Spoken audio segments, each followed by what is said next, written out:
की बात करते हैं। पीडीए में बहन जी ने 2 दर्जन से ज्यादा दलित महापुरुषों के नाम पर जिले बनाए थे, लेकिन इन्होंने आते ही सारे जिलों के नाम बदल दिए। जब मुलायम सिंह जी रक्षा मंत्रालय में थे तो जाट रेजिमेंट में से जाट कोटा खत्म करके आपने यादव घुसा दिया उसमें।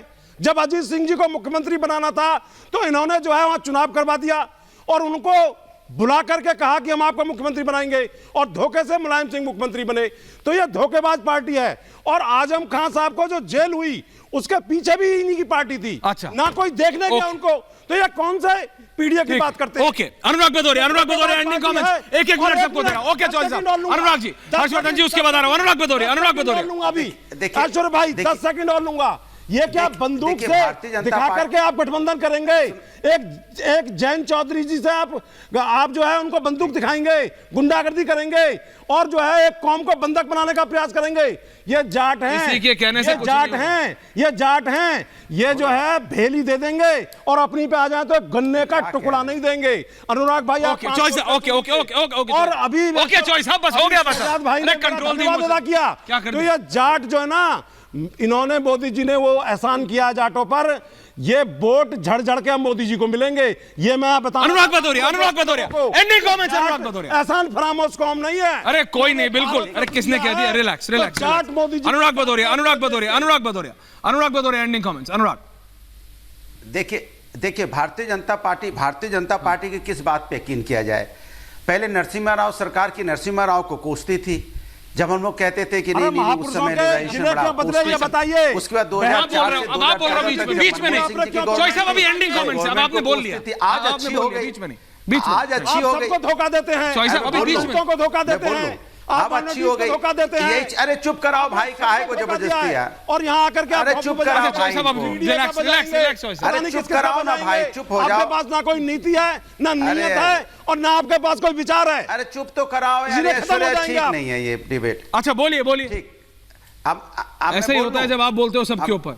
You just got a medicine of, मतलब you just got a dose of your own medicine। भाई चीफ जस्टिस ने कहा था जितनी बार मैं अपनी गेस्ट टीम से कह रहा हूं, अनुराग जी को बुलाओ, मेयर की तो कहा था कि यहाँ लोकतंत्र यहाँ लोकतंत्र की हत्या हुई।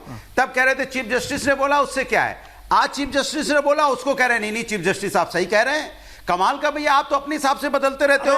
किसान का कर्जा माफ होगा, 1000-2000 नहीं दे पाएगा जो है नीतीश कुमार जी आपसे मिलने आए थे, एक परिवार की पार्टी, परिवार से बाहर तो निकले पहले।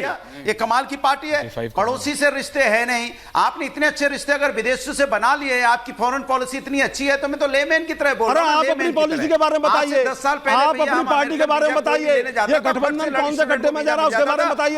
क्यों जनता को आप धोखा दे रहे हैं बैठ करके? Harshvardhan ji multi on. Okay thank you, multi on Harshvardhan ji. Choice साहब, अब मैं ऑडियो डाउन कर दूंगा, बहुत हो गया, रिलैक्स। बिल्कुल, जय हिंद, जय भारत। थैंक यू, गलत बात मैं नहीं कर रहा। थैंक यू विवेक जी आपकी आजकल हॉटलाइन डीसी से मिल रही है बीजिंग के बजाय, बात करेंगे। हर्षवर्धन जी, अरे अनुराग जी रिलैक्स। अरे चली की बेला चल दी है, चलो ठीक है, ओके। हर्षवर्धन जी देखिए ऐश्वर्य जी, मैं तो चूंकि अभी पंकज शर्मा जी ने एक बात कही कि अपनी पीठ थपथपाना अच्छा है, लेकिन प्रधानमंत्री नरेंद्र मोदी अपनी पीठ थपथपाने की बजाय कुछ और बातें बताते तो अच्छा था। तो प्रधानमंत्री नरेंद्र मोदी ने पीठ थपथपाई होगी अपने सरकार के अपने कामों की, लेकिन भारत रत्न मिला किसको? पूर्व प्रधानमंत्री पीवी नरसिम्हा राव जी को, देश के बड़े किसान नेता चौधरी चरण सिंह जी को, देश में किसान क्रांति के जनक MS स्वामीनाथन जी को। नरेंद्र मोदी को भारत रत्न नहीं मिला, लेकिन नेहरू जी प्रधानमंत्री थे तो उन्हीं को भारत रत्न मिल गया। तो पीठ थपथपाने का अगर कोई उदाहरण है तो उससे बड़ा उदाहरण अभी तक देश में नहीं हो पाया है। तो मुझे लगता है कि जब हम ये कहते हैं कि कोई पीठ थपथपा रहा है तो सरकार अपने कामों की प्रशंसा तो करेगी ना, जो काम किया हुआ है। और मुझे लगता है कि आप चाहे राम मंदिर को देख लीजिए, तो 800 आप चाहे देश के विकास के देश में सुधारों को देख लीजिए, देश के लोगों को जो सम्मानित लोग उन्हीं को सम्मान देने की बात देख लीजिए। ये सब देश के लोग चाहते थे, जिसको पहले की सरकारों ने नहीं किया। ये ऐसा काम नहीं है कि जो नरेंद्र मोदी को ऐसा काम कर रहे हैं जो अचानक उनके मन में आ गया, उन्होंने कहा हम कर देते। ऐसा नहीं हुआ है। ये सारे काम अलग अलग सरकारों के समय में होने चाहिए, चाहे सम्मान मिलना हो चाहे घर मिलना हो। या राष्ट्र नायकों का सम्मान हो। Okay Pankaj ji 30 second. Pankaj ji ending comment. Okay Harshvardhan जी माफी चाहता हूं, समय कम है। पंकज विवेक रिलैक्स ब्रदर, आजकल आपका डीसी से कनेक्शन हो रहा है, बीजिंग से नहीं हो रहा, मैं समझ रहा हूं, रिलैक्स। हाँ पंकज जी, आज प्रधानमंत्री जी ने कहा कि पेपरलेस पार्लियामेंट बनाई है। पंकज जी प्रधानमंत्री जी ने आज कहा कि हमने पेपरलेस पार्लियामेंट बना दी। प्रधानमंत्री जी ये भी बता देते कि किस तरह स्पिरिटलेस पार्लियामेंट की स्थापना की है। असहमति की कोई गुंजाइश संसद के भीतर रही नहीं गई। आज प्रधानमंत्री जी ने और तो और सांसदों की अध्ययनशीलता पर प्रश्न चिन्ह लगाया। उन्होंने कहा कि संसद की लाइब्रेरी का उपयोग कौन कितना करता था मैं कहना नहीं चाहता। जब वो बता रहे थे ना कि संसद की लाइब्रेरी के दरवाजे जनसामान्य के लिए खोल दिए, तो सूचना और जानकारियों की पारदर्शी व्यवस्था को कितना खत्म कर दिया ये भी बता देते। पंकज जी जितनी टेंशन आप लाइब्रेरी की ले रहे हैं, अगर उतनी टेंशन भी राहुल गांधी कांग्रेस पार्टी की ले लेना तो आप टक्कर दे देंगे। दिक्कत ये है वो अपनी यात्रा पे निकले हैं और यहाँ पे उन्हीं के नेता इंटरव्यूज दे रहे हैं, सो कॉल्ड उन्हीं के फेवर्ड जर्नलिस्ट को, और वही नेता उन्हीं के लोगों को बोल रहे नहीं ये यात्रा ना सही नहीं है। पंकज जी आप समझ रहे हो क्या रहा है, आप समझिए हो क्या रहा है, उस पे वो एक अलग बहस का मुद्दा है। शहजाद इस काउंटरिंग में नहीं कम टू देखिए इन्होंने शहजाद एंडिंग पेपरलेस स्पिरिटलेस, अरे माइंडलेस ऑपोजिशन के लिए हम थोड़ी जिम्मेदार है, और माइंडलेस रहोगे तो लाइब्रेरी नहीं दर्शक दीर्घा में बैठोगे। और देखिए आज चौधरी जी केवल अपने लिए अपने समाज के लिए बोल रहे थे। अनुराग भदौरिया ने जिस प्रकार से पहले जाटों के कंधों का मजाक इन लोगों ने उड़ाया, हमारे धांकड़ जी का, और जाटों की वाणी का भी आज मजाक उड़ाया गया। कहा गया इसको चुप कराओ, इसको चुप कराओ। ये जाट समाज की ओर से बोल रहे थे और समाजवादी पार्टी वाला नेता ये कहता है कि जाटों को चुप कराओ।